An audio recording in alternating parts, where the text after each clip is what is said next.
Assalamualaikum warahmatullahi wabarakatuh. Nama saya Putra Ramadan Wiwaha, biasa dipanggil Putra. Saya jurusan Manajemen, Fakultas Ekonomi. Saya berasal dari Malang. Di video kali ini saya akan membawakan materi tentang protokol kesehatan 5M. Yang pertama, sudah lebih dari setahun Indonesia belum juga terbebas dari COVID-19. Semakin hari jumlah penderita semakin banyak. Tapi alhamdulillah jumlah yang sembuh juga meningkat. Dampak dari COVID ini menyerang kondisi ekonomi dan mental masyarakat. Saat ini terdapat 6 jenis varian corona yang baru, yaitu Alpha, Beta, Gamma, Delta, Lambda, dan Kappa. Varian Alpha ini pertama kali ditemukan di Inggris. Virus Beta pertama kali ditemukan di Afrika Selatan. Virus Gamma pertama kali ditemukan di Brazil. Varian Delta juga ditemukan di India. Kalau varian Lambda ada di Peru. Dan yang terakhir, varian Kappa juga ditemukan di India. Walaupun sekarang vaksin untuk COVID-19 ini sudah ditemukan, pemerintah Indonesia juga berupaya untuk mensosialisasikan pentingnya 5M. Apa itu 5M? Yang pertama, mencuci tangan. Cara ini merupakan salah satu cara yang efektif untuk mencegah penularan COVID-19. Kita dapat melakukan hal ini untuk beberapa kali sehari, terutama ketika kita mau makan atau setelah bersalaman. Tidak tahu caranya bercuci tangan? Ayo saya ajari. Ya, ini caranya cuci tangan. Pertama,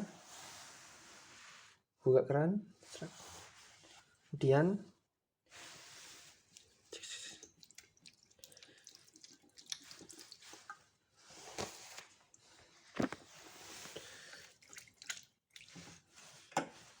sip. Ya, protokol 5M yang sayangnya adalah memakai masker. Pada awalnya pengguna masker itu wajib hanya untuk yang sakit. Tapi sekarang karena varian COVID itu banyak yang baru, pemerintah mewajibkan kita semua untuk menggunakan masker di luar rumah. Penggunaan masker di dalam rumah juga diwajibkan bagi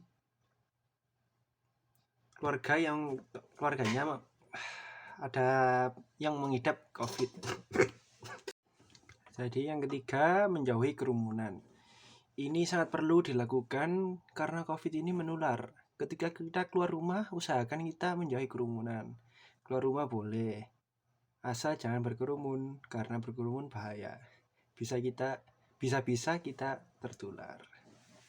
Keempat, yaitu menjaga jarak. Menjaga jarak ini diatur dalam Keputusan Menteri Kesehatan RI dalam protokol kesehatan bagi masyarakat di tempat dan fasilitas umum dalam rangka pencegahan dan pengendalian COVID-19. Di sana disebutkan menjaga jarak minimal 1 meter untuk menghindari droplet dari orang yang bicara, batuk, atau bersin. Yang kelima, mengurangi mobilitas. Virus ini bisa ada di mana saja. Jadi semakin lama kita di luar ruangan atau di luar rumah, semakin tinggi resiko kita terkena COVID-19 ini. Kalau memang bukan hal yang mendesak, sebaiknya kita di rumah saja. Sekarang di rumah pun bisa melihat bioskop, bisa main game, dan sekarang kita bisa nongkrong bareng online. Walaupun memang rasanya beda sih.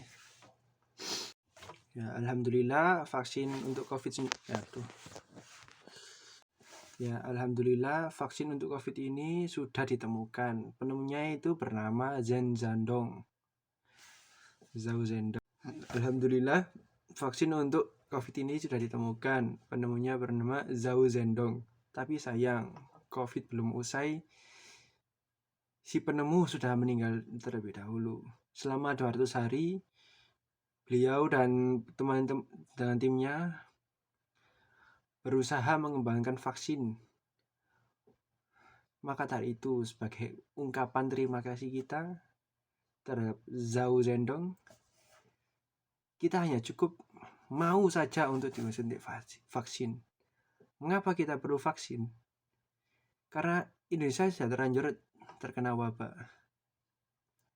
Ada pepatah mengatakan menyegah lebih baik daripada mengobati. Tapi ya mau bagaimana lagi?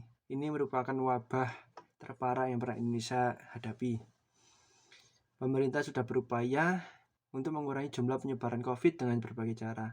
Tapi banyak masyarakat yang kurang mendukung upaya pemerintah, khususnya program vaksin ini.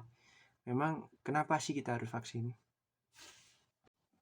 Ya, pertama-tama saya akan menjelaskan definisi tentang vaksin. Vaksin adalah produk biologi yang berisi antigen berupa mikroorganisme atau zat yang sudah diolah sedemikian rupa sehingga aman dan jika diberikan kepada seseorang akan membuat kekebalan tubuh secara aktif terhadap suatu penyakit tertentu. Sebaliknya, apabila tidak melakukan vaksinisasi, maka tidak akan memiliki kekebalan tubuh yang spesifik terhadap penyakit yang seharusnya dapat dicegah dengan pemberian vaksin tersebut. Apabila cakupan vaksinisasi tinggi dan merata, maka akan terbentuk suatu kekebalan kelompok herd immunity. Selain itu, vaksinisasi COVID-19 juga dapat menjaga produktivitas dan mengurangi dampak sosial serta ekonomi. Vaksinasi COVID-19 memiliki banyak manfaat, tidak hanya untuk diri sendiri, tetapi juga untuk banyak orang. Vaksin COVID-19 ini aman dan halal, itu yang dikatakan oleh fatwa MUI bahwa COVID itu halal dan suci.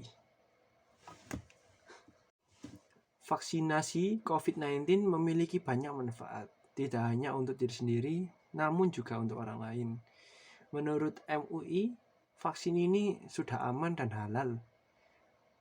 Oleh karenanya, meskipun masih banyak beredar isu atau hoaks mengenai vaksin yang belum jelas kebenarannya, masyarakat tidak perlu ragu dan khawatir untuk melakukan vaksinasi COVID-19 guna kepentingan bersama. Seperti vaksin pada umumnya, vaksin COVID-19 ini berpotensi mengakibatkan efek samping. Efek samping seperti lengan pegal, meriang, mual, dan sebagainya sangat wajar dialami setelah menerima vaksin. Hal tersebut bertanda bahwa vaksin sedang bekerja dan tubuh sudah membangun antibodi untuk melawan virus yang mungkin akan menginfeksi di masa yang akan datang. Efek samping biasanya tidak berlangsung lama ya, kurang lebih 3 hari saja dan akan hilang dengan sendirinya. Namun, untuk beberapa kasus vaksin dapat menyebabkan kejadian ikut pasca imunisasi (KIPI). KIPI berbeda dengan efek samping biasa, sehingga perlu penanganan khusus bagi yang mengalaminya. KIPI dapat terjadi dengan tanda atau kondisi yang berbeda-beda setiap orangnya, mulai dari gejala efek samping ringan hingga reaksi tubuh yang serius seperti alergi yang parah terhadap kandungan vaksin. Gejala KIPI yang ringan dapat bersifat lokal, berupa rasanya nyeri, kemerahan, serta pembengkakan di area yang mengalami infeksi setelah diberi imunisasi. KIPI ringan biasanya terjadi setelah saat disuntik dan dapat membaik dengan cepat setelah diberikan pengobatan untuk mengurangi gejala. Sedangkan KIPI berat cenderung langka terjadi, pada umumnya disebabkan oleh respons sistem imun terhadap vaksin dan menyebabkan reaksi alergi berat terhadap bahan vaksin, menurunkan trombosit, menyebabkan kejang, dan hipotania. Semua gejala KIPI berat dapat diatasi dan sembuh secara total tanpa adanya dampak jangka panjang. Terlepas dari berbagai risiko yang dapat ditimbulkan, proses vaksinasi merupakan prosedur yang aman. KIPI merupakan suatu kasus yang dipengaruhi oleh beberapa faktor, misalnya kondisi dan kesehatan seorang serta proses vaksinasi itu sendiri. Gejala KIPI yang benar-benar disebabkan substansi vaksin cenderung ringan dan dapat hilang dalam waktu yang singkat. KIPI juga merupakan kasus yang jarang terjadi dan kebanyakan tidak membahayakan. Risiko munculnya KIPI masih lebih ringan dibanding risiko terjangkitnya penyakit serius yang tentu lebih mengancam nyawa. MUI sudah memberi fatwa kalau vaksin itu halal. Jadi tunggu apa lagi? Ayo vaksin. Sekian materi yang saya sampaikan, kurang lebihnya mohon maaf. Wassalamualaikum warahmatullahi wabarakatuh.